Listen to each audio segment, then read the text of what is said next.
Madame, Monsieur, bonsoir. Comme tous les dimanches, voici ce soir encore le commentaire et le décryptage de l'actualité de la semaine écoulée. Trois sujets à comprendre d'abord vers l'alliance entre le FPI et le RHDP annoncé par Pascal Affi-N'Guessan. Nous parlerons des suicides qui se sont enchaînés ces derniers jours. Et enfin, le Burkina Faso qui revoit sa coopération, notamment militaire avec la France. Quels enjeux? Pour discuter de toutes ces questions, nous recevons d'abord Lanciné Bakayoko, journaliste, chef du service économie à la rédaction de RTI1, Brou Preston, que nous recevons avec beaucoup de plaisir, journaliste éditorialiste, et nous recevons également avec beaucoup de plaisir les deux derniers invités, en commençant d'abord par Félix Boni, qui est journaliste éditorialiste, que nous recevons, Valentin Zawi, qui est sociologue et analyste politique. Messieurs, je vous souhaite la bienvenue, bonsoir, bienvenue dans le club de la presse.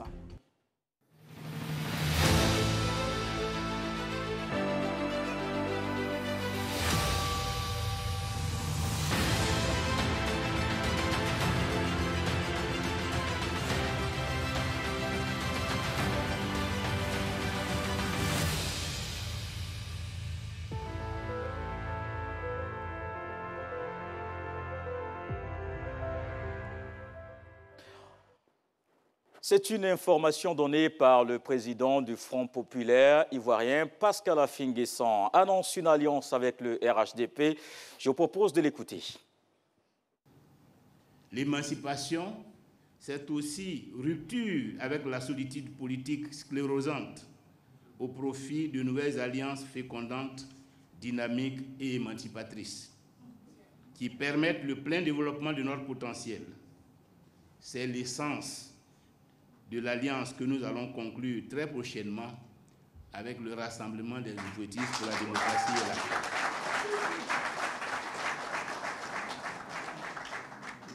Une alliance pour dépasser nos antagonismes du passé et nous engager à œuvrer conjointement dans le respect de nos différences et de l'autonomie de chaque parti à la consolidation de la réconciliation nationale, au renforcement de la cohésion sociale, à la stabilité politique, à la promotion de la bonne gouvernance et au renforcement de la lutte contre la corruption, au développement économique et social de la Côte d'Ivoire. Une alliance, enfin, pour conclure des accords électoraux à l'occasion des consultations électorales de 2023, municipales et régionales, et de 2025, présidentielles, dans la dynamique d'une gestion conjointe de l'État. Alors, messieurs, voici une information qu'on a eue ces dernières heures. Félix Boni, quel est le commentaire que vous faites de cette nouvelle? A priori, il n'y a rien à dire sur la forme, parce que ce n'est pas une première qu'on assiste à des alliances. Parce que très vite, les Ivoiriens vont parler d'alliance contre nature, mais moi je dirais que le FPI et le RHDP, ça ressemble à un retour du Front républicain, parce que le FPI et le RDR, à l'époque parti essentiellement libéral, ont été déjà en alliance pendant plusieurs années. Et donc c'est un retour à l'amitié d'hier. Donc ça ne m'étonne pas. Sur la forme idéologique, il n'y a rien à dire. Par contre, c'est encore une autre forme de transhumance. Et la transhumance, moi, j'ai un petit souci avec les transhumances, parce que quand les transhumances sont parfois un fond un peu alimentaire, je me dis, il y a de la tromperie politique. Et là aussi, je n'ai pas envie de dire qu'ils ont cette alliance a un fond alimentaire, mais c'est aussi tout comme le président du FPI l'a dit tantôt, c'est une alliance qui est pour fuir la solitude sclérosante. Et ça, c'est vraiment fondé. Si le FPI reste tel, que deviendra le FPI pendant que tout le monde est en train de se regrouper pour grossir, pour être fort? Le PPACI avec le PDCI-RDA, le RHDP se consolide. Est-ce que le FPI va rester le parent pauvre de tous les partis politiques avec qui le FPI pouvait-il bien se rapprocher? Il ne pouvait bien se rapprocher qu'avec peut-être quelqu'un avec qui on a quand même eu un parcours dans le passé. Donc, pour ne pas être seul et sclérosé et, j'allais dire, se regarder vidé par les autres, il se rallie à quelqu'un d'autre. Mais est-ce que quand on sort de la sclérose, on ne risque pas aussi de se faire, j'allais dire, absorber? Parce qu'avec le RADP, n'oublions pas qu'on est très souvent, on est beaucoup plus dans un schéma de fusion-absorption. Alors, en disant cela, j'ai peur de la forme alimentaire des choses, parce qu'il a aussi annoncé ceci, que nous allions également, nous avons conclu des accords électoraux. Nous sommes à une dizaine de mois des élections régionales à venir. Est-ce que le FPI est en train de redouter éventuellement de ne pas pouvoir faire le poids? Le président Pascal Affi-N'Guessan, lui-même dans le Moronou, qui est déjà confronté éventuellement au RHDP. Est-ce que le RHDP, qui a déjà donné la liste de ses candidats, va changer cela dans cette période-ci pour pouvoir éventuellement sauter des candidats pour permettre à des gens du FPI de passer? Ce sont des questions qu'on peut se poser. Toujours est-il qu'à 10 mois de ces élections, le FPI essaie de s'accrocher à quelque chose pour ne pas disparaître de la scène politique. Et on parle également de remaniement politique. Est-ce que c'est dans ce sens? Donc je dis bien, les alliances, ça ne gêne pas dans leur forme idéologique, mais dans la forme alimentaire et ce que j'appelle la tromperie politique, ça c'est quelque chose qu'il faut redouter parce qu'il y a des gens... La forme alimentaire, c'est un terme que vous avez répété 3 fois. Oui, je répète ça et c'est valable pour toutes les formations politiques. Toutes les fois que vous vous alliez à d'autres pour éventuellement chercher plutôt à manger en abandonnant vos populations qui ont cru à vous, à un certain discours. Parce que vous allez voir, le discours de Pascal Affi-N'Guessan est en train de changer. Contrairement si vous remontez au discours... Vous ne dites pas une chose de son contraire. Vous dites qu'il faut éviter de rester seul parce que l'heure est à la coalition. Oui, ça c'est l'épouse qui est abandonnée par son époux qui se dit mais il faut que je me trouve un conjoint. Par contre, en se retrouvant, ça l'épouse d'ailleurs, l'image ne tourne pas bien. Je dis bien, la politique et la transhumance alimentaire, c'est une tromperie politique. On a fait ce débat ici sur le plateau. D'accord. De toute façon, parce qu'il y a des populations qui sont blasés, qui ne se reconnaîtront plus en vous. Et il y a des discours que vous avez tenus hier qui ont poussé des gens à vous suivre. Et ces personnes sont désormais les plus abandonnées. C'est ces personnes qui vont se retrouver dans une solitude plutôt sclérosante. D'accord. Alors, vous avez votre voisin qui ne semble pas vraiment d'accord avec, Valentin Zawi. Alors, quel est votre commentaire? Non, Félix a le droit de dire ce qu'il a dit. Non, il faisait allusion à la séquence de 95, quand le FPI d'alors et le RDR se sont mis ensemble. Mais ce n'était pas une alliance idéologique. Ces partis s'est mis ensemble pour exiger la démocratie ou des conditions minimales de démocratie pour les élections. Oui, pas d'intérêt, pas d'action. À cette époque-là, ils avaient estimé utile de se mettre ensemble pour la démocratie. Quand on parle de partis politiques, à la base, ce sont des idéologies. Le FPI de 88, on le sait tous, c'est un parti socialiste, donc un parti de gauche. Le RDR, devenu aujourd'hui RHDP, c'est un parti libéral, donc un parti de droite. Donc il serait quand même un peu difficile qu'on nous explique par quelle magie, aujourd'hui, le RDR et le RHDP et le FPI ont des acquaintances idéologiques. Cela est d'autant vrai qu'il y a quelques mois, c'est le président Ouattara qui disait lui-même que il ne pouvait pas donner suite à cette requête du FPI parce qu'il estime que le FPI et son parti politique n'ont pas la même idéologie politique. Alors, qu'est-ce qui s'est passé? Pourquoi aujourd'hui les données changent? Bon, peut-être qu'on finira par nous dire. Cela dit, écoutez, qu'est-ce que vous voulez que je vous dise? On assiste dans notre pays à des reniements, à des transhumances, et parfois, on a du mal à suivre la logique. On cherche à construire une démocratie. Peut-on faire une démocratie sans des démocrates? C'est une question. Peut-on faire une démocratie si on ne prend pas en considération la culture qui accompagne cette façon de faire la politique? Je pense qu'il y a des questions qui se posent quand même à ce niveau-là. Nos partis ont le droit de faire des alliances et des mésalliances, mais il ne faut pas qu'ils oublient que les citoyens les regardent et parfois on se perd en conjecture. Lansene Bakayoko. Moi, je comprends que Affi-N'Guessan a fait preuve de réalisme politique. C'est une alliance politique, une alliance électorale, mais davantage une alliance gouvernementale. Donc, on peut imaginer qu'il y aura une cogestion, comme lui-même il a dit, au niveau de l'État.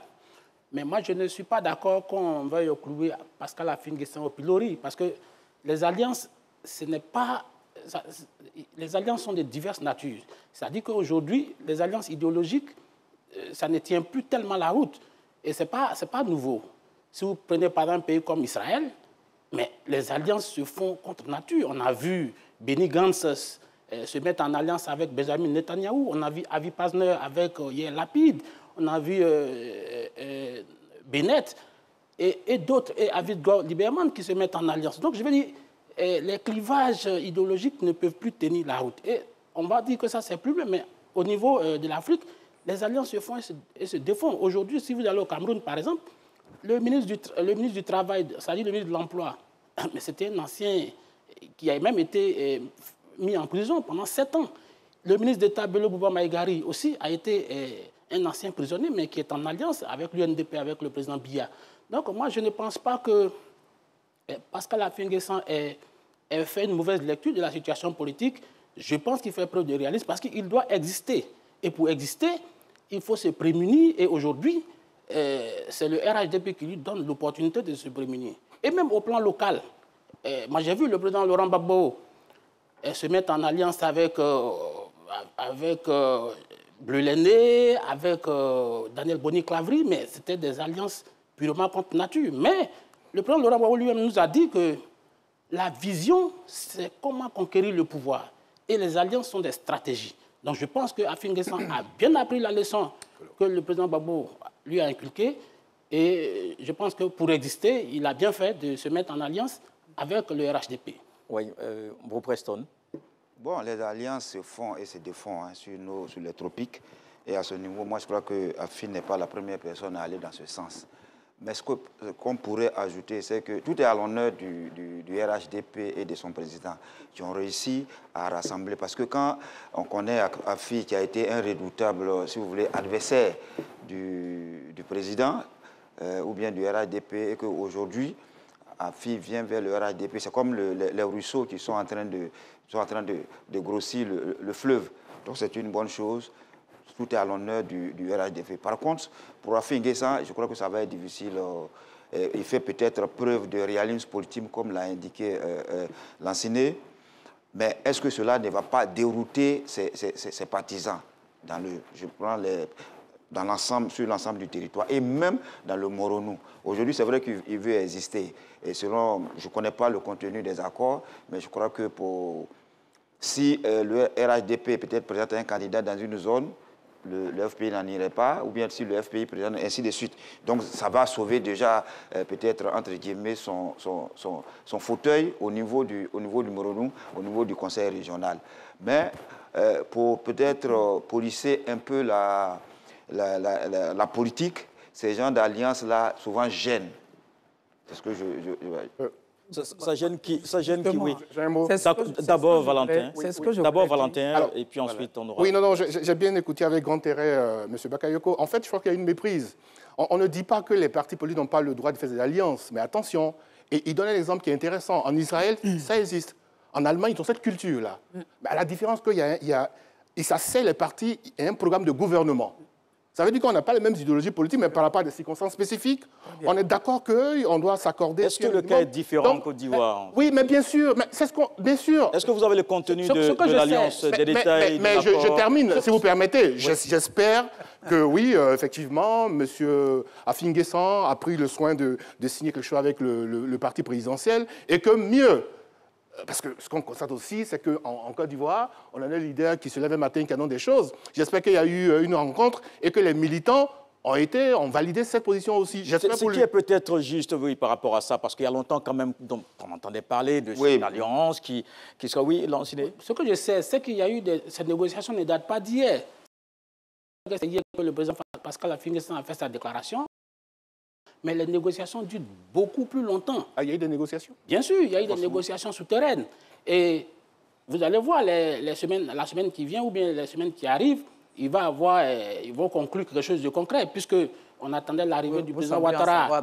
Le président Ouattara qui est aujourd'hui, qui vient d'arriver de Paris, je pense que les choses vont aller beaucoup plus vite au cours de la semaine qui arrive. Dans le bois sacré, apparemment, M. Bakayoko. D'abord, M. Bakayoko, prenez les bons exemples pour que vous puissiez nous convaincre, parce que ma frère Zawi l'a dit tantôt, les exemples que vous prenez en Israël, c'est des accords de gouvernance pour éviter le blocage du gouvernement. Lorsqu'il s'agit de former un gouvernement, à l'issue des élections, on essaie de trouver le minimum d'accords sur la base des programmes pour pouvoir sortir. Et ça s'est produit parce que c'est le régime parlementaire, donc il faut le régime parlementaire, c'est la même chose qui se produit en Angleterre chaque fois. Il faut trouver toujours un accord pour pouvoir choisir un produit. En Allemagne, pareil.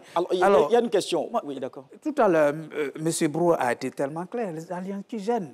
Alors, vous avez demandé tantôt, ça gêne qui? Mais souvenez-vous qu'aux élections présidentielles, parce qu'il y a eu suffisamment de morts dans la région du Moronou, région natale de M. Affi-N'Guessan, en bateau. Ces populations qui se sont soulevées, qui se sont battues, qui ont été tuées, ces morts aujourd'hui, leurs parents doivent être en train de regretter. C'est le porte-parole du CNT lui-même qui parle, là, maintenant. Le porte-parole du CNT, oui. Remontons seulement il y a peut-être quelques mois, ou moins d'1 an, moins de 12 mois, vous verrez que les discours de ce porte-parole n'ont rien à voir certainement avec les discours qu'il a commencé à tenir maintenant et qu'il va tenir demain. Oui, justement, dans l'extrait peut-être qu'on n'a pas vu, il est revenu sur... Politique, il faut qu'il y ait un minimum d'éthique en politique. Parce que l'éthique politique appelle à ne pas dérouter les populations et après sauver son fauteuil, pour utiliser l'expression de mon frère Bruce Preston, sauver son fauteuil. Quand l'individu en politique draine du monde, crée un leadership et des gens sont derrière lui, croient en la ligne qu'il est en train de tracer, qu'à un moment donné, pour son intérêt, pour son fauteuil, déroute ceux qui sont derrière lui, alors la masse, où mettez-vous la masse? D'accord, alors on parle de fauteuil, de tabouret, certainement. Non, on va aller rapidement sur une question essentielle, Lanciné d'abord. Je peux comprendre que vous ayez des réminiscences par rapport, disons, à la déclaration de Pascal Affi-N'Guessan lors de la désobéissance civile, mais il faut que la Côte d'Ivoire aille de l'avant. Moi, je pense que Affi-N'Guessan donne le meilleur exemple de ce qu'on peut s'entendre sur un minimum. Et donc, même si on parle d'idéologie, on parle de morale, parce que vous parlez d'éthique, mais je pense que la Côte d'Ivoire est au-dessus de tout ça. Et si Affi-N'Guessan décide... Ouais. Il est squelettique? Au-dessus de l'éthique. Ouais. Non, l'éthique, que vaut l'éthique en politique? Non, bon? Aujourd'hui, que vaut l'éthique en politique? Mais il y a les alliances se font et se défont. C'est sérieux, là? Mais je suis sérieux. Monsieur Affi-N'Guessan est candidat certainement aux élections régionales dans le Moronou. Que vaut l'éthique en politique? L'éthique vaudra qu'il aura abandonné certainement des populations qui l'attendent là-bas pour ces élections à venir aussi. Mais et le PDCI et le FPI qui se mettent ensemble, on ne parle pas d'éthique là-bas? On ne parle pas d'éthique à ce niveau? Ah non, soyons sérieux. On n'est pas en train de dire que ce que le PDCI et le FPI font également est aussi beau à voir. On parle de toutes les transhumants de façon générale. Il faudra que les acteurs politiques ivoiriens aient quand même un peu de respect pour les populations qu'ils drainent derrière eux. Franchement. Parce que quand vous choisissez une certaine ligne, que vous trompez les populations à un moment donné, pour vos seuls intérêts, c'est dangereux. La politique, c'est la saine appréciation des réalités du monde. Alors, les populations seront... Valentin devait ajouter un mot. Bakayoko, merci. Un instant. Monsieur Bakayoko, s'il vous plaît, attendez. Enfin, on veut bien que les politiques fassent tout ce qu'ils veulent, mais il y a un minimum. Nous sommes dans un pays et il y a un minimum de respect qu'on doit aux citoyens. Il y a encore quelques mois, c'est le même M. Affi-N'Guessan qui traitait le président Ouattara d'être Hitler. Interview fait par Boisbouvier et Pellerman, c'est ça? Oui, Marc Perelman. J'ai vu ça en quelques jours, mais c'est grave, ça, c'est fort. Qu'est-ce qui a changé pour qu'aujourd'hui le président Ouattara soit... Est-ce que la réponse est parce que Bakayoko a dit qu'il faut aller de l'avant? Non, mais non, ce que je veux dire, et Félix a raison, il y a un minimum d'éthique. Nos hommes politiques, je l'ai dit souvent dans d'autres endroits, ils sont devant, on les regarde. Ils doivent être des modèles. Quel exemple on donne? Je veux bien que M. Affi veuille vivre politiquement. C'est son droit, mais de grâce. Bon, alors, il y a cette question essentielle. On parlait de fauteuil tout à l'heure. Oui. Alors, quel est l'intérêt, selon vous, ou bien les intérêts des deux partis, FPI, RHDP, qui n'a pas trop parlé, Bruce Preston? Oui, mais je vous observe en train de vous empoigner. Ce que je voulais ajouter... Bon, à coup d'arguments, pour peut-être préciser. Moi, je suis, le débat, hein. Ah oui. Je suis de la région du Moronou.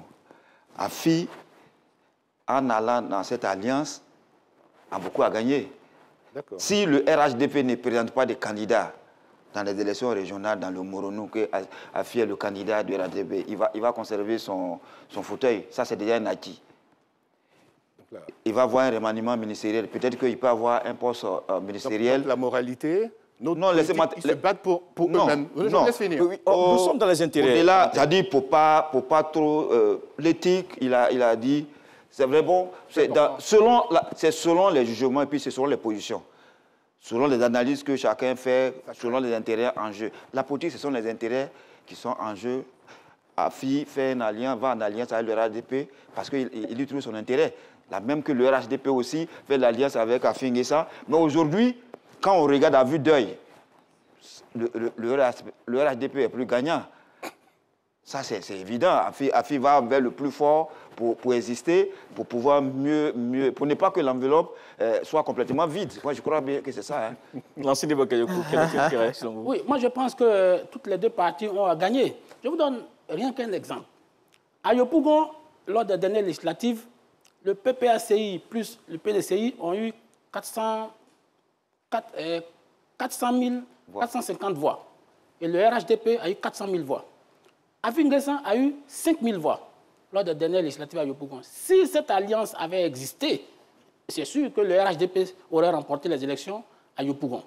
Et je suis convaincu que si cette alliance gouvernementale, c'est une alliance politique, mais davantage une alliance gouvernementale, j'avais dit, Afin N'Guessan va se retrouver au gouvernement, il va se retrouver dans certains conseils régionaux, dans certains conseils municipaux, et ça va lui donner de la puissance et il viendra reconquérir le pouvoir. Donc je pense qu'Afin N'Guessan a aussi un grand intérêt à rentrer dans une pareille alliance. Mais enfin, que voulez-vous que Afin N'Guessan fasse? Qu'il reste solitaire? Lui-même, il a dit qu'il est dans une solitude sclérosante. Ça veut dire qu'il avait du mal à se faire des amis.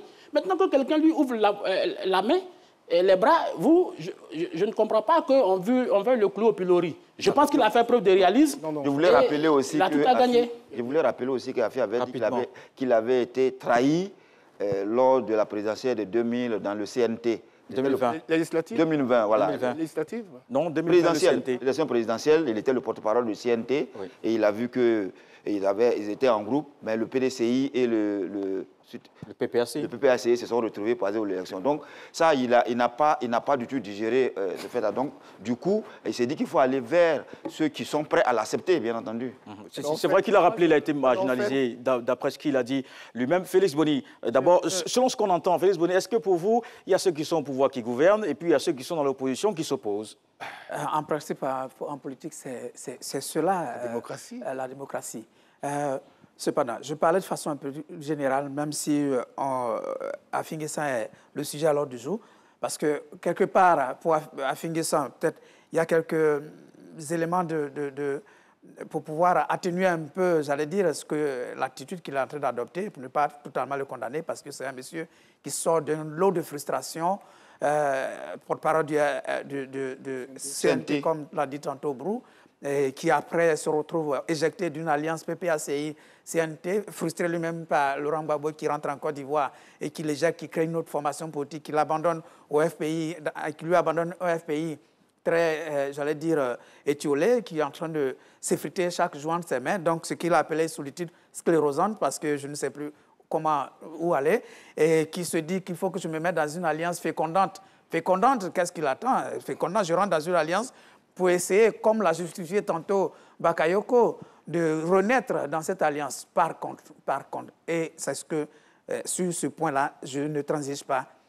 Dans un pays, dans une démocratie normale, il y a ceux qui gouvernent, il y a ceux qui s'opposent. Et la lecture opportuniste, elle doit se faire dans le sens, l'opportunisme en politique ne doit pas être pour l'individu, le leader politique, qui pense uniquement à lui, mais il faut que l'opportunisme politique, ça serve la nation, l'ensemble de la population. Alors, je le dis et je le répète encore, le RHDP, c'est un parti grossissant. C'est un parti qui n'attend pas de gens qui Est-ce qu'il y a un parti qui préfère se retrouver finalement? Le RHDP, c'est un parti qui ne se limite pas à ces alliances artificielles, sur le bord artificiel, mais qui est un parti qui s'allie pour absorber. Alors, je crois que le FPI de M. Afin N'Guessan, qui arrive aujourd'hui au RHDP, M. Afin N'Guessan aura certainement bel et bien fait le calcul par rapport aux élections régionales à venir. C'est le seul élu régional actuellement au niveau de son parti politique. Il a son fauteuil qui est également aussi menacé par la candidature du RHDP dans la zone. Déjà dit. Il y a de gros bonnets. Je tisse une alliance à 10 mois des élections. Je maintiens mon fauteuil. Mais à la fin, vers où allons-nous? N'oublions pas que ce RHDP comporte jusqu'à présent du PDCI, du MFA et tous ces éléments. Demain, on va avoir un RHDP avec le FPI à l'intérieur. Oui, Valentin, oui. Non, en fait, nous sommes dans le jeu démocratique. On n'est pas en train de dire que les partis n'ont pas le droit de s'allier à qui ils veulent. Mais comme on l'a dit, après, il y a un minimum. Nous sommes tous témoins de la vie politique en Côte d'Ivoire et l'éthique doit avoir un sens. Après, oui, pendant longtemps, il y en a qui estimaient que le président Ouattara était juste un économiste, ce n'était pas un politique. Là, il démontre que c'est un grand politique. Absolument. C'est un grand stratège, donc ça, il faut le reconnaître. La question ici, c'est peut-être un détail pour certains, mais je me dis finalement, on a quand même des concitoyens qui, à un moment, font confiance à des hommes politiques. Il y en a même qui donnent leur vie pour ces hommes-là. Et au final, il y en a qui vont dire tout ça pour ça. Bon, d'accord. Alors, messieurs, est-ce que finalement, vous pensez, tel qu'on vous entend, est-ce que c'est une alliance, peut-être pour les mois à venir, ou bien c'est une alliance, comme Pascal Afin N'Guessan l'a dit tout à l'heure, pour 2023, mais aussi pour 2025? Moi, je pense d'abord qu'il faut accorder des circonstances on va dire, attenante à Afin N'Guessan. Afin N'Guessan n'a pas rallié le RHDP après des élections. Pourquoi on parle de tromperie? Parce que s'il l'avait fait, on peut imaginer qu'il vient d'être élu, les populations viennent de lui accorder leur suffrage, et juste après, il va vers la mère du RHDP, qui est le parti dominant. Mais il le fait à la veille d'une élection. Ça veut dire que les populations ont les moyens, il remet ce fauteuil en jeu, puisque c'est dans 10 mois. Donc les populations ont le temps de juger à nouveau, d'apprécier l'alliance qui vient de tisser. Mais je pense qu'il faut voir cette alliance peut-être dans l'avenir. Parce qu'aujourd'hui, le parti de Afin N'Guessan est un peu rabougri, mais il lui faut prendre un peu plus de poids en se mettant avec le RHDP. Parce que ne nous voilons pas la face. Pour faire de la politique en Afrique, il faut les moyens. Aujourd'hui, Afin N'Guessan n'en a pas beaucoup. Et donc, s'il rentre dans l'exécutif, je pense que ça peut lui permettre de renflouer les caisses et donc de faire une meilleure extension de son parti au niveau du pays. Donc, parler forcément d'éthique... Vous pensez qu'ils vont vous laisser venir vous servir et partir? Oui, je pense que parler d'éthique, c'est de l'idéalisme. Et donc, cet idéalisme même est aussi sclérosant aujourd'hui. Oh là là. Valentin, oui. J'écoute mon conseiller, M. Bakayoko, et ça me fait penser au docteur Geoffroy Julien Kwao, qui parle de la plutocratie. Ce n'est plus la démocratie, parce que là, il faut avoir de l'argent pour faire la démocratie. Non, c'est ça qui est malheureux. Tout le monde sait que la politique... Je pense qu'on ne va pas se mettre à définir... On va pas se mettre à définir les termes, on va les rapidement. Beaucoup d'argent à la politique. Bakayoko, Valentin, à la parole. Oui, enfin, je pense qu'on a dit assez sur ce sujet-là. Oui, je pense que dans quelques jours, on aura ce débat encore sur la RTI, l'argent et la politique. Et ça, c'est vilain, très vilain à voir. Alors, on a vu des gens qui ont broyé du noir dans la vie politique. On vient de voir, d'en voir un encore, Lula, qui vient de revenir au pouvoir au Brésil. Quand en politique, lorsqu'on se retrouve dans ce genre de schéma, il faut savoir faire valoriser ses idées pour séduire davantage les populations que d'aller vers le plus offrant pour pouvoir se servir, pour dire « je vais apprendre de l'argent pour grossir ». À celui vers qui vous partez prendre de l'argent pour grossir, ne vous viendra pas vous regarder, vous servir pour aller grossir, pour venir l'attaquer. Et je ne suis pas en train de dire qu'Afin N'Guessan cherche de l'argent. Parce que le RATP joue tellement bien ce jeu qu'il arrive toujours à absorber ce qu'il lui a... Félix, attention, je ne suis pas en train de dire que... Je ne suis pas en train de dire que Pascal Afin N'Guessan cherche de l'argent pour aller les distribuer. S'il vous plaît. C'est ce qu'on a compris. S'il vous plaît. Oui, bon, maintenant, si vous l'avez compris, comme il est sur le plateau, il va s'expliquer. Je redéfinis ma pensée. J'ai dit, pour organiser les meetings, c'est de l'argent.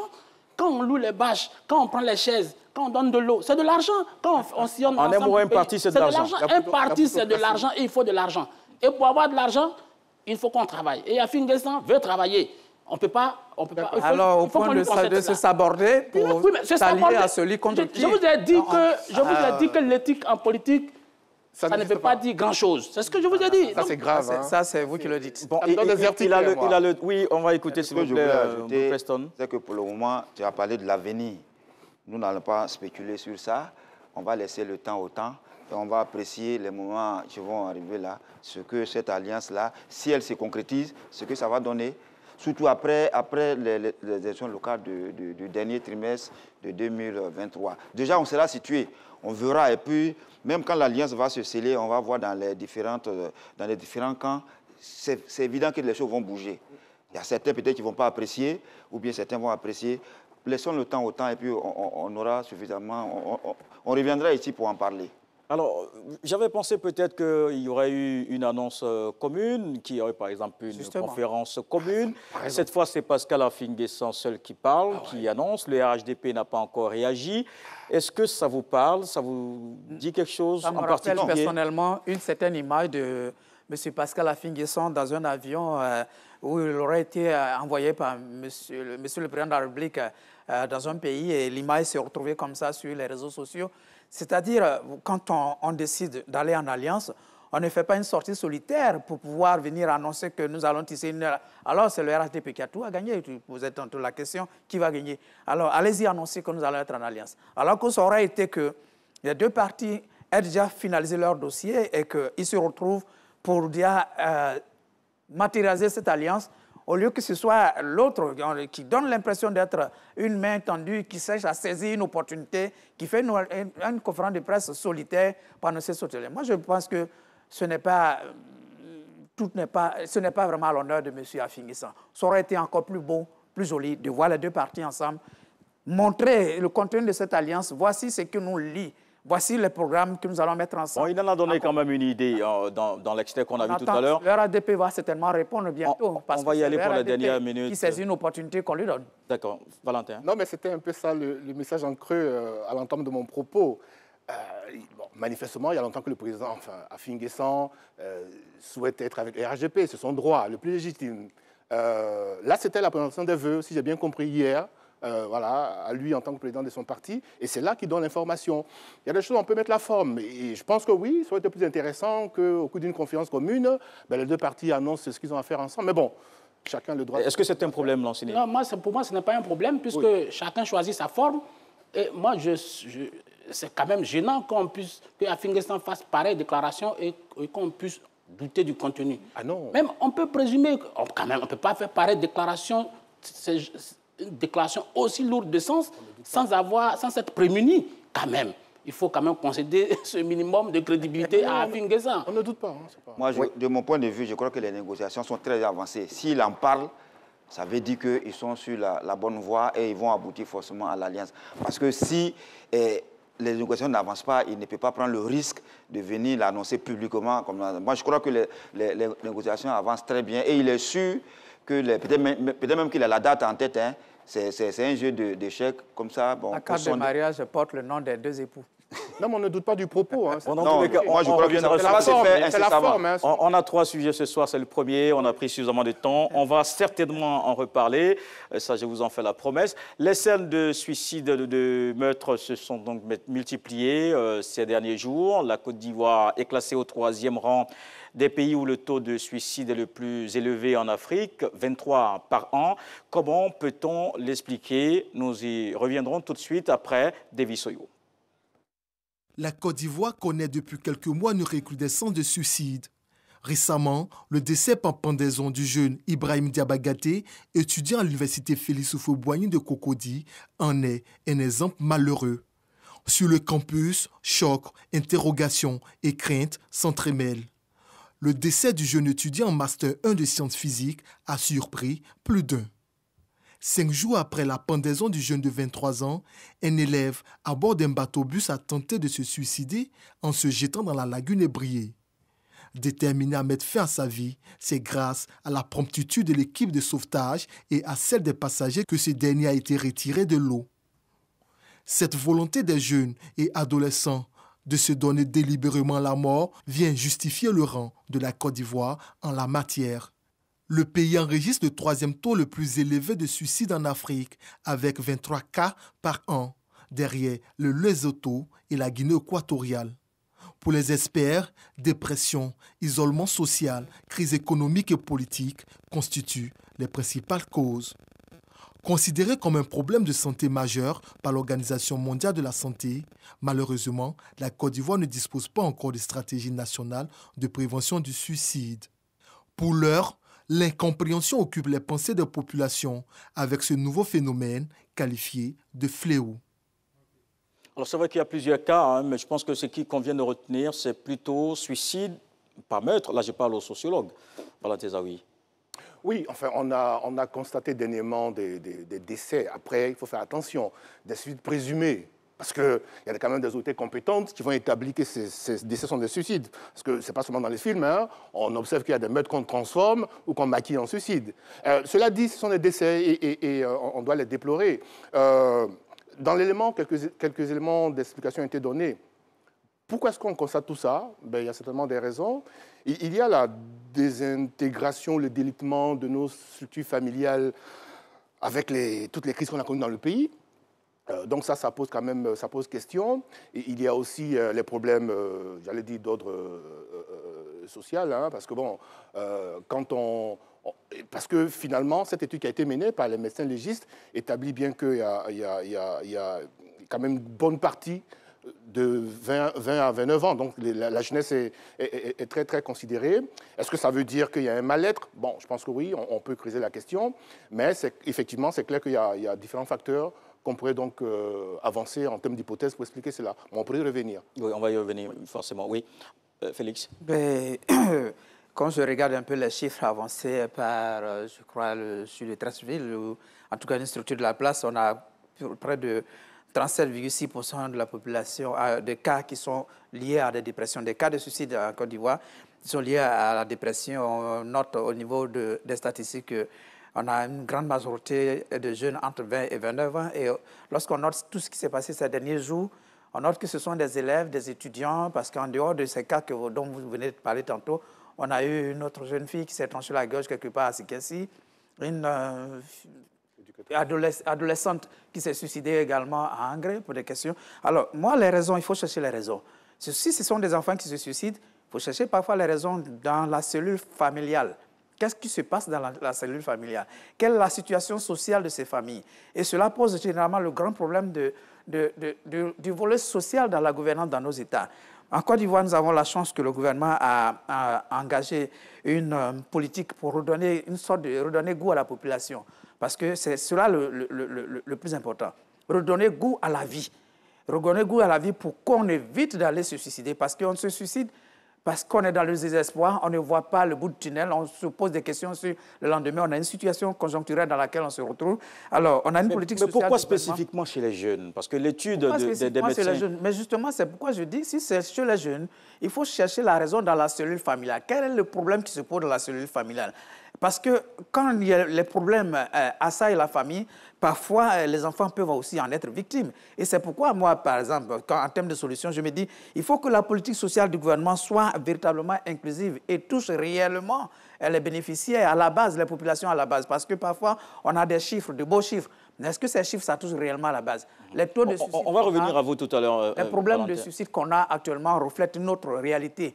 Et il faudrait que la santé mentale soit un élément très important en Côte d'Ivoire. Je vous donne un exemple juste pour vous laisser la parole. Il y a une ONG internationale qui a entamé un projet de santé mentale dans la région du Béké.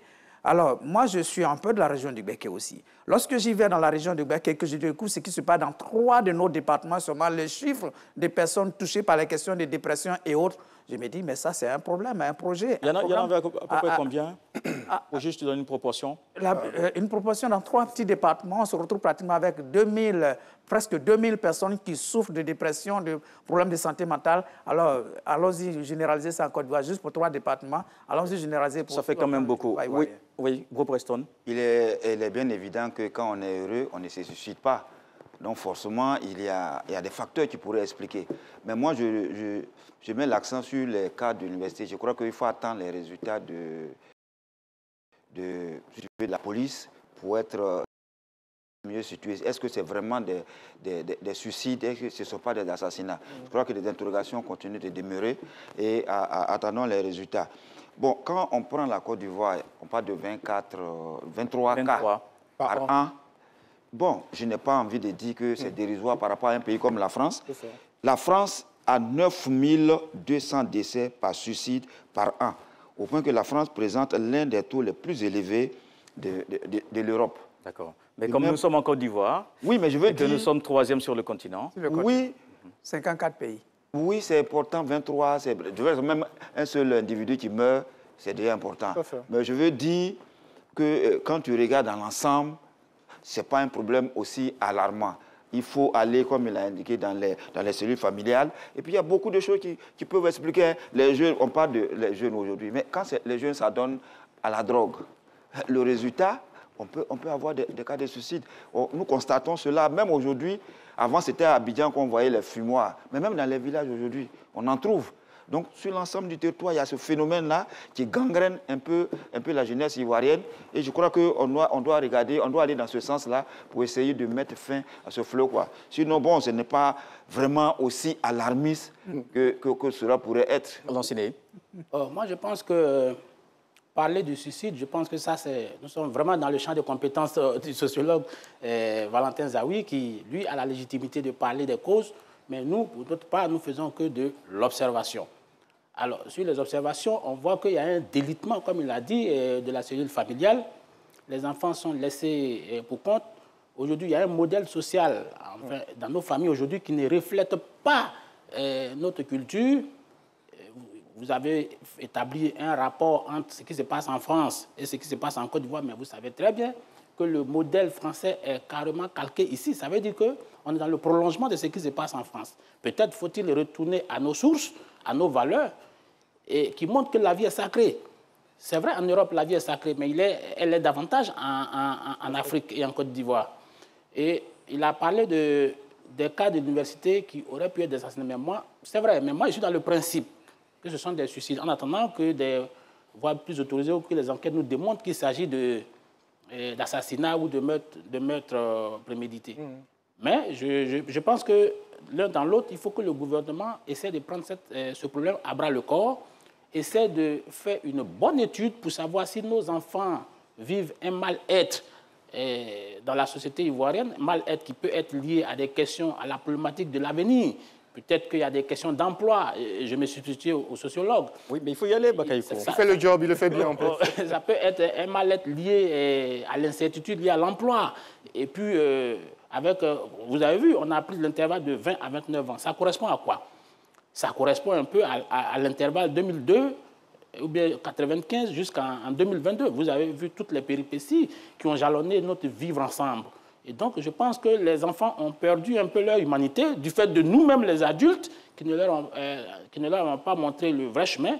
Et donc, tout ça peut expliquer. Mais, une fois de plus, tout ça reste un peu rédhibitoire. Oui, Valentin. En fait, non, M. Bakaïko, je pense qu'il a dit des points, je suis d'accord, et c'est heureux. Non, il faut... Alors, l'étude a été faite de 2013 à 2020. Oui.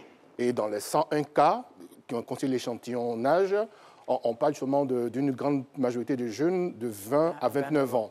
Mais il y a l'aspect sociologique, mais je veux dire, ça convoque aussi une dimension psychologique. Parce qu'il ne faut pas se leurrer. En chacun de nous, on a des ressorts, on a nos ressources. Il peut arriver qu'on a des moments difficiles. Il y en a qui vont supporter, qui vont s'en sortir. Et malheureusement, il y en a qui ont du mal. Donc, c'est important, la cellule familiale. Ça demande un minimum de logique de bienveillance, d'empathie, d'être un peu plus regardants les uns des autres. Parce que quand on a un proche, une sœur, une cousine, un frère qui n'est pas comme il est habituellement, que déjà ça, on le constate, et qu'on a la capacité de l'assister pour qu'il s'en sorte, il faut le faire. Et quand on observe que peut-être ça nous dépasse, il faut l'envoyer vers des personnes compétentes. C'est ce qu'on ne fait pas en général. Je pense que les psychologues, les sociologues ne sont pas suffisamment consultés. Non, mais c'est peut-être mon constat, mais déjà, il y a un problème parce qu'aujourd'hui, on a une cinquantaine de psychiatres dans le pays, auprès des 30 millions d'habitants que nous sommes. Donc, par rapport au ratio, on est très loin. Donc, ça, c'est un problème. Mais mieux, enfin, j'y suis allé il y a quelques mois, j'espère que je ne dis pas la vérité, mais quand vous allez à Bingerville, à l'hôpital psychiatrique, il faut aller voir l'environnement. Déjà, se soigner, l'environnement est thérapeutique. Allez-y voir dans quelles conditions nos frères malades sont. Mais je parle déjà de la prévention. Oui, mais justement, la prévention... Mais écoutez, je l'ai dit, en fait, parfois, on fait comme si un pays qui a connu des crises telles qu'on les a connues, il y a eu des conséquences. Est-ce que les populations étaient prises en charge? On a laissé la nature faire. Voilà, donc ça, à ce moment, ça rattrape les uns les autres. Il y a ça, c'est un facteur important. Il y a les familles. Aujourd'hui, avec tout ce qu'on connaît comme difficulté, oui, c'est bien de dire que oui, on a la croissance économique, tout ça. C'est une très bonne chose. Mais il y a les réalités, il y a les souffrances sur le terrain. Donc ça a des conséquences. Nos jeunes, c'est bien, dernièrement, des efforts ont été faits, voilà, par rapport à l'activité économique. Mais ils sont combien de jeunes qui ont la possibilité d'avoir des emplois? Donc, il y a des souffrances dans la société. Et tout ça, il faut que les problèmes soient adressés et que, voilà, on puisse trouver des solutions. Parce qu'en partie, ça explique ces drames qu'on peut éviter. Félix, vous voulez ajouter quelque chose? Oui, d'abord dire à M. Brook, nous sommes 54 pays en Afrique. On n'a pas besoin de parler de l'Europe. Si nous sommes 3e sur 54, c'est déjà suffisamment alarmant. Il ne faudra pas minimiser. Et ensuite, pour compléter ce que Valentin vient de dire tantôt, alors, mais pourquoi est-ce que le projet dont je parlais tantôt est installé à Bouaké? Parce que Bouaké aura été l'épicentre de la crise en Côte d'Ivoire. Et cette crise en Côte d'Ivoire, ça n'a pas touché que Bouaké. Même si Bouaké a été l'épicentre, mais Abidjan, toute la Côte d'Ivoire a vécu cette crise. Et le problème de la santé mentale est lié généralement aux crises dans les pays. Et c'est pourquoi il faut développer cette santé mentale, notamment multiplier, former des psychiatres, parce que maintenant on cherche à former des étudiants qui sont absorbables sur le marché de l'emploi. Former des psychiatres, de sorte que la psychiatrie ne soit pas une thérapie de luxe pour les Ivoiriens. Quand on a des psychiatres dans des hôpitaux secondaires, notamment hôpitaux généraux, et tout ça permet, lorsqu'on a des cas de comportement qui changent, d'accompagner ces jeunes, ces enfants vers ces psychiatres pour qu'on puisse les prendre en charge. Mais là, on peut voir l'enfant, le comportement change, on essaie à quel sens se vouer, jusqu'à ce qu'on finisse par retrouver l'enfant mort avec une lettre quelque part ou même sans rien. Et donc, il faut pouvoir développer cela. Développer ses capacités, surtout de détecter, et Valentin l'a dit tout à l'heure. Voilà, juste d'un mot pour dire que, justement, contrairement à ce que pensent certains, il y a la place pour tout le monde. Les scientifiques ont leur place, les sciences humaines et sociales aussi ont leur place. Absolument. On a besoin de psychologues, de sociologues, de philosophes, parce qu'un pays, c'est tout le monde qui le construit. Absolument. Voilà. C'est ça. Je pense qu'on a fait le tour. Quelqu'un voudrait ajouter Moi, je voulais ajouter qu'il faut une prise en charge peut-être plus rapide, plus précoce pour éviter des situations. Mais je ne dis pas, pour répondre un peu à Bonnet, je ne dis pas que... oui, on a bien compris. On est 23, on est troisième, il y a 23, c'est beaucoup. Compris que, c'est vrai que c'est beaucoup. Oui. Je ne dis pas que mais c'est toujours les statistiques. Hein. Oui. Donc vous avez pris le soin de mentionner que ce n'était pas pour minimiser, on a bien compris. Pas pour minimiser. Peut-être Bakayoko, on va faire des sortes que peut-être on va éviter, on va réduire au maximum le taux. De 23, si on tombe à 0, ça serait magnifique. Je pense que nous, les adultes, nous avons un rôle prépondérant à jouer. Pendant ces dernières années, nous avons désacralisé la vie, de telle sorte que nos enfants aujourd'hui ne voient aucun intérêt à cette vie. Si nous avions pris le temps de leur dire que la vie est importante, même s'ils avaient perdu le goût de la vie, ils se seraient socialisés d'une autre manière. Mais aujourd'hui, on ne l'a pas fait. Il y a la responsabilité parentale. Il faut que les parents essaient d'éduquer les enfants avec un peu plus de rigueur et éviter de créer des enfants rois dans les maisons, de sorte qu'ils font ce qu'ils veulent. Moi, j'ai vu une étude en Afrique centrale où un enfant dit « ils m'ont insulté à la maison, c'est pour ça que je vais me tuer ». Bon, vous voyez, quand on arrive à ce stade, ça devient compliqué. D'accord, on va y aller rapidement dans le troisième sujet. Partagé, c'est-à-dire qu'il interpelle tout le monde. Oui. Chacun à son niveau, que ce soit l'école, que ce soit les parents. C'est-à-dire que tous les secteurs, tout le monde est concerné. Tout le monde est concerné. Oui. Très rapidement, non, pour dire qu'il faut faire... Le suicide, c'est quand même un sujet délicat en Afrique parce que ce qu'on a comme bien de plus précieux, c'est la vie. C'est clair. Et donc, justement, c'est pas accepté, c'est pas admis dans nos coutumes, dans nos traditions. Et c'est pourquoi on doit faire attention pour ne pas que des proches aillent jusqu'à ça. D'accord. Le troisième et dernier sujet, le Burkina Faso qui a dénoncé l'accord militaire avec la France. Ainsi, les 400 éléments de la force spéciale ont un mois pour quitter le Faso. Dans la foulée, la France a rappelé son ambassadeur. Davis Oyo fait le point de la situation. Après l'ultimatum du pouvoir burkinabé, la France, par l'entremise de son ministre des Affaires étrangères, a annoncé une double décision, celle du rappel de son ambassadeur de Ouagadougou pour consultation et acter le départ des troupes françaises présentes dans le pays. Les forces françaises sont sur le sol burkinabé depuis 2019 dans le cadre de l'opération Sabre pour aider le pays à lutter contre le terrorisme dans la sous-région. Cette coopération est le fruit des accords bilatéraux signés en 2018 entre la France et le pays des hommes intègres. Après la demande du départ de l'ambassadeur français Luc Alade, le lundi 23 janvier dernier, la junte militaire au pouvoir, dirigée par le capitaine Ibrahim Traoré, a remis en cause les accords paraphés. Une attitude qui cadre avec celle des manifestants devant l'ambassade française et dans le reste du pays, brandissant pancartes, banderoles et propos hostiles à la France. Des manifestations qui se sont de plus en plus intensifiées depuis l'arrivée au pouvoir des actuels hommes forts de Ouagadougou à l'issue du coup d'État du 30 septembre 2022, renversant le lieutenant-colonel Paul-Henri Sandaogo Damiba. Après le départ des 400 soldats de la force Sabre, quelle sera la situation humanitaire et sécuritaire au Burkina Faso ? Alors, des accords militaires, mais pas de sentiments anti-français, c'est justement ce que semblent défendre les autorités de Ouagadougou. Alors, quels sont vos commentaires, Félix Boni? Je note que juste après que le Burkina Faso ait confirmé avoir dénoncé cet accord, la France a rappelé son ambassadeur. Je rappelle également que cet ambassadeur, le Burkina Faso n'en voulait pas depuis le mois de décembre et que lors de son passage le 10 janvier au Burkina Faso, la secrétaire d'État aux Affaires étrangères, Mme Krezula Zakaropoulou,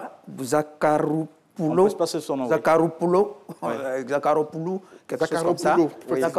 On peut y aller, on a compris. Oui, avait promis que cet ambassadeur allait être changé. Alors, c'est une semaine après, le Burkina Faso dénonce l'accord militaire, l'accord de coopération militaire. Moi, mon commentaire, il est simple. Je conclue un accord de coopération avec quelqu'un pendant des années. C'est depuis 2018 d'ailleurs. Nous sommes en 2023, ça fait 6 ans. 6 ans après, je fais le point. Et si je fais le point, que je constate que cette coopération ne m'a rien apporté, je peux dénoncer l'accord. Et l'accord avait en son sein les dispositions prévues pour sa dénonciation.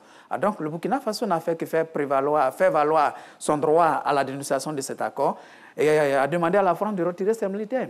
C'est aussi simple que ça. Est-ce que c'est un sentiment anti-français?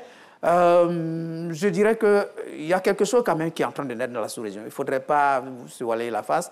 Ce qui s'est arrivé au Burkina Faso, c'est pratiquement la copie conforme de ce qui s'est passé au Mali. C'est-à-dire le Mali qui avait interdit RFI, le Burkina interdit RFI. Le Mali qui avait plus voulu l'ambassadeur de France à Bamako, c'est pareil au Burkina Faso. Le Mali qui ne voulait plus voir la présence militaire française sur son territoire, le Burkina Faso fait pareil. Il y a quelque chose quand même qui se passe de la sous-région. On va y revenir tout à l'heure. Valentin Zawi. Non, mais avant toute chose, moi, je souhaiterais exprimer mon soutien et ma solidarité au peuple burkinabé. C'est un pays que j'ai eu parfois à visiter pour des raisons professionnelles. Depuis 2015, quand même, ce peuple vit des moments difficiles. C'est quand même au bas mot 40% du territoire burkinabé qui est occupé par des djihadistes. Et ça, c'est quand même un problème. Après, les autorités du moment sont tout à fait fondées à décider de ce qui est bien pour le peuple burkinabé. Moi, là où peut-être on peut avoir une petite réserve, c'est de dire, oui, peut-être on ne veut plus travailler avec la France pour X raisons, mais manifestement, l'ombre russe plane sur Ouagadougou. Il faut savoir, est-ce qu'on veut se prendre en charge ou bien est-ce qu'on veut encore être sur la tutelle de quelqu'un? C'est peut-être ça qui pose question. Sinon, pour le reste, je pense qu'il c'est leur droit. Là, et pour le coup, c'est par rapport à la coopération militaire. Sinon, pour le reste, ils ne veulent pas tout couper avec la France. Ils ne remettent pas tout en cause, juste l'accord militaire. En tout cas, c'est ce qu'ils ont précisé pour l'instant. C'est ça. Bro, Preston. Bon, je crois que le Burkina est libre de s'engager dans un accord, de dénoncer. Aujourd'hui, bon, ils dénoncent l'accord qu'ils ont signé en 2018. Peut-être que ça ne les arrange plus. Mais est-ce que le Burkina a les moyens de s'en sortir? Ça, c'est une interrogation. C'est une question à laquelle je n'ai pas de réponse. Mais ce que nous constatons, c'est que le Burkina aussi est en train de glisser, en train de basculer vers le côté russe. Et même hier, dans les manifestations qui ont eu lieu, le drapeau russe était brandi. Il y a des gens qui ont pris la... C'était pas la première fois. Oui, donc ça, en fait, c'est la réalité du moment. Quand tu passes par la Guinée, tu passes par le Mali, tu arrives au Burkina, c'est pratiquement la même chose, c'est le même refrain que nous entendons. Ça veut dire que les Russes sont en train de s'installer dans la partie septentrionale de la Côte d'Ivoire. Est-ce qu'on a vraiment évolué, Valentin le disait tout à l'heure, on a quitté X pour Y. Bon, qu'est-ce qu'on a finalement fait? Ils savent ce qui est bon pour eux, je suppose. Hein. J'espère qu'en allant vers les Russes, peut-être qu'ils auront plus de bons résultats. Mais ça, je peux parier que ce n'est pas évident. Moi, je pense que les Burkinabés ont fait une erreur d'appréciation. Parce que le camp de Cambouessin, c'est à peu près 400 forces spéciales. Et je pense que si les Français sont présents à Ouagadougou, c'était pour faire la surveillance au niveau de toute la zone sahélo-saharienne. Et cette force devait être installée à Nouakchott. Mais ils ont estimé que Nouakchott était beaucoup plus excentré. Et donc, c'est comme ça qu'on a transféré le siège. Moi, je préfère dire le siège à Ouagadougou. Donc, il ne faut pas croire que peut-être les Burkinabés ont mal apprécié, pensant que si la population burkinabé, pensant que si les forces spéciales sont à Ouagadougou, c'était pour lutter directement au sol contre les djihadistes. Or, eux, ils étaient là pour faire du renseignement et de la surveillance aérienne. Et quand j'ai fini de dire ça, on parle de sentiment anti-français. Moi, je pense que ce sentiment anti-français est complètement instrumentalisé par les régimes illégitimes qui sont au pouvoir dans ces pays. Si vous voyez tous ces régimes, partout où on parle de à bas la France, en général, ce sont des régimes qui sont venus de façon anticonstitutionnelle. Ouagadougou, la Guinée dans une certaine mesure, et le Mali. Ce sont des régimes qui veulent rester au pouvoir contre vents et marées. Adoubés par les populations quand même. Hein? Oui, non, adoubés par une population instrumentalisée parce qu'il y a une majorité silencieuse aussi qui est là. C'est vrai, je ne dis pas que... Discutable. C'est discutable, mais je pense que cette question est fortement instrumentalisée par les régimes qui sont en place. Parce que moi, j'ai toujours pensé que ces régimes veulent faire des choses à huis clos pour pouvoir se pérenniser au pouvoir. Est-ce que ce que Lansana Bagayoko disait tout à l'heure, est-ce qu'on s'occupe, sinon est-ce qu'on touche vraiment les vrais problèmes du pays. C'est peut-être ce qu'il veut dire. Je pose aussi la question à Félix Boni. Mais je ne pense pas que nous soyons fondés pour dire des autorités burkinabées qu'ils ont fait une mauvaise lecture. Ouais. Ils sont les mieux placés pour savoir. Mais c'est son avis. L'accord a été signé. Oui, c'est son avis, mais c'est un accord qui a été signé depuis 2018. Alors, quand ils arrivent, c'est des militaires qui arrivent quand même. C'est un accord militaire. C'est des militaires qui étaient sur le terrain, qui sont maintenant au pouvoir. Ils apprécient qu'est-ce que cet accord nous a apporté. S'ils dénoncent cet accord, c'est qu'ils ont de bonnes raisons de dénoncer cet accord. Que ce camp de Camboissens sert pour le renseignement pour toute la sous-région, mais à quoi cela aura apporté éventuellement au Burkina Faso? Ils ont tiré la conclusion. Alors, si de là naît, et je précise que, Brou l'a dit tantôt, le Burkina glisse de plus en plus vers la Russie, parce que 5 jours avant la dénonciation de cet accord, on a eu l'ambassadeur de Russie qui a eu des échanges très poussés avec le Premier ministre burkinabé, qui lui-même était à Moscou. À Moscou, oui. Et pendant leur échange, il a été même rappelé l'invitation du président Poutine au président burkinabé, invitation qui a été faite depuis le mois de novembre. Donc il faut être clair. Le lendemain, le Mali reçoit un important équipement russe. Je ne sais pas si le Mali l'a payé ou ça a été offert gracieusement, ça on ne le saura jamais. Mais le Mali reçoit un équipement incroyable. On parle du Burkina Faso. Alors, on parle du Burkina Faso, oui, mais ce qui se passe à côté peut inspirer. D'ailleurs, ce qui se passe au Burkina Faso, je l'ai dit tantôt, elle n'a pas la copie de ce qui se passe, la copie conforme de ce qui se passe au Mali. Donc, voyons voir. Est-ce qu'il y a un sentiment anti-français? Moi, il y a une question, j'ai quand même quelques questions. Si jamais il y a des sentiments anti-français, pourquoi il n'y a pas de sentiments anti-allemands, anti-belges, anti-portugais, je dirais, britanniques sur le continent? Pourquoi il n'y a pas de sentiments anti-français quelque part en Asie et ailleurs? Alors, s'il y a un sentiment anti-français qui se développe, il y a lieu de se poser parfois des questions de savoir pourquoi la France. Est-ce que, quelque part, la présence française en Afrique ne suscite pas des interrogations? Ça fait beaucoup de questions. Bakayoko semble avoir la réponse. On va lui permettre de... Beaucoup de colonisateurs. Il n'y a que la France qui est toujours présente dans ces colonies. Il n'y a que la France qui a des présences militaires en Afrique. À un moment donné, ça pose... Félix Boni, on va écouter l'enchaîner.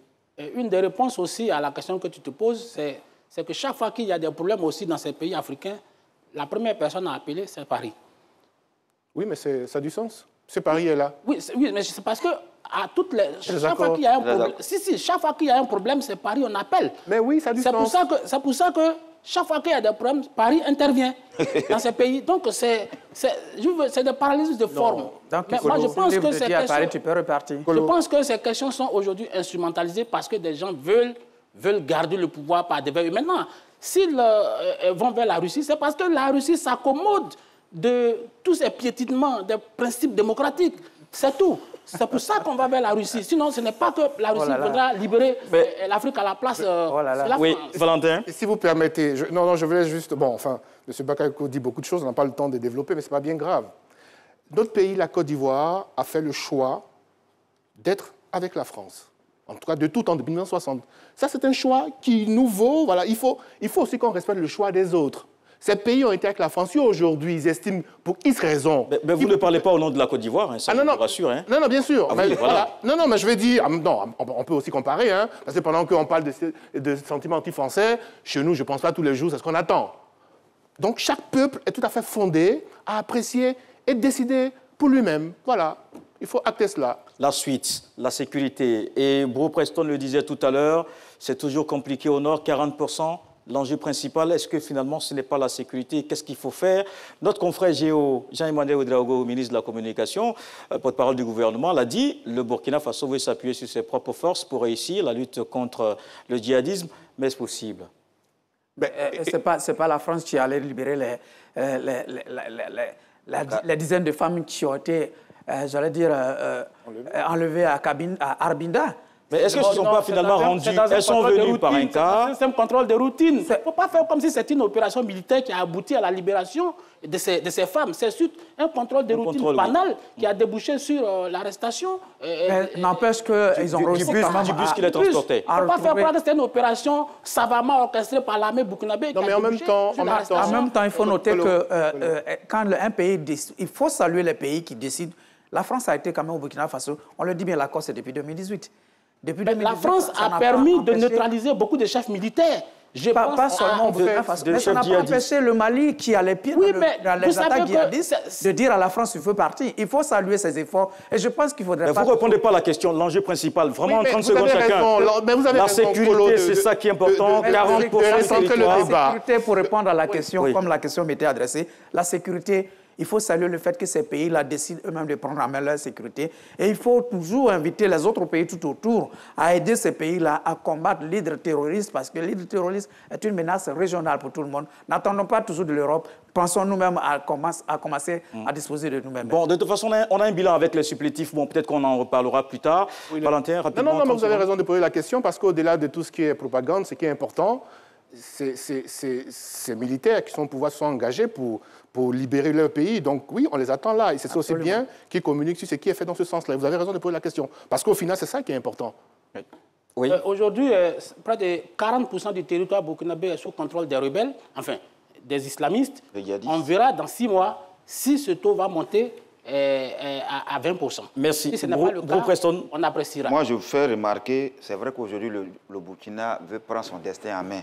Mais ce n'est pas évident que le Burkina puisse s'en sortir seul. Il faut peut-être élargir au niveau de la sous-région. C'est-à-dire qu'il faut une lutte commune. C'est-à-dire que tous les pays de la sous-région ouest-africaine doivent se sentir concernés. Parce qu'ils sont au Mali, ils sont en Guinée, ils sont au Burkina. Et forcément, ils vont descendre, ils vont descendre vers la côte. Et on est d'autant concernés que si ça ne va pas au Burkina, tout le réceptacle de ce problème-là, c'est en Côte d'Ivoire. Donc, merci. La Côte d'Ivoire n'est pas à ce qui se passe au Mali et au Burkina. Monsieur, ce n'est pas le seul... Il a touché du bois, monsieur Bakayoko. C'est sur ça que je voulais... Ce n'est pas le dernier dimanche, on en reparlera, Brou Preston. On va malheureusement se terminer sur ça. Merci, Laurcine Bakayoko, Brou Preston, Félix Boni, Valentin Zawi. Merci à vous de nous avoir suivis. Restez sur RT1. Tout de suite, le journal de 20h avec Marie-Laure Goran. Cette émission est réalisée par Fofana Mamadou. Merci à toutes les équipes techniques autour. À dimanche pour un autre numéro du Club de la Presse.